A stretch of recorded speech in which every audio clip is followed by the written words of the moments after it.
Igad huli kam ang pagbigay ng isang tulay sa Bayambang, Pangasinan. 2 truck na dumaraan ang nadisgrasya.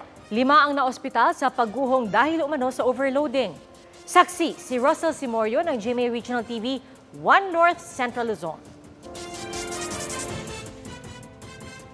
Mag-alas 4 ng hapon, habang binabagtas ng mga sasakyan ang Wawa Bridge sa Bayambang, Pangasinan, nang biglang bumigay ang tulay. Tumagilid ang truck na may lamang buhangin habang bumaliktad naman ang isa pang truck na may lamang sako-sakong abono. 5 sakay ng 2 truck ang nasugatan at agad dinala sa ospital. Wala namang ibang sasakyang nadamay, pero dahil sa nangyari, nilagyan na lang po muna namin ng caution para po wala munang dumaan doon.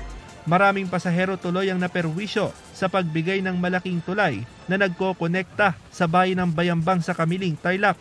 And ang naging action po is yung mga na-stranded, pinastay po muna namin sila sa Wawa evacuation area. And nag-preposition po kami ng mga transportation vehicles para po sa mga estudyante or mga trabahador na hindi po makadaan, and inihatid po namin sila sa kanilang barangay. Ayon sa DPWH, may habang 39.4 meters ang bahagi nitong Wawa Bridge na nag-collapse. Posibleng abutin pa raw ng ilang buwan ang gagawing rehabilitasyon sa tulay dahil sa tindi ng naitalang pinsala.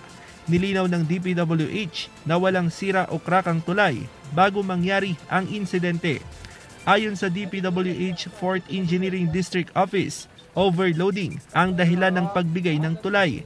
20 tons lang daw ang weight capacity ng tulay, pero nasa 30 tons ang bigat ng nahulog na dump truck, habang nasa 6,000 kilos naman ang bigat ng ELF truck. Tatanggalin namin agad yung vehikulong nasa na damage.